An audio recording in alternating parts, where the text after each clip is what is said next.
O 14 bis, projeto pioneiro de Santos Dumont, marcou a história da aviação como o primeiro avião a decolar por meios próprios. Com sua estrutura leve e design inovador, desafiou os limites do voo humano, demonstrando o poder da engenhosidade e da determinação.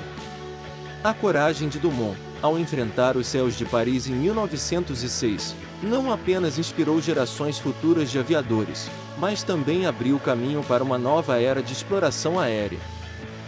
Seu legado perdura como um símbolo de audácia e visão, lembrando-nos de que os sonhos podem se tornar realidade com coragem e persistência.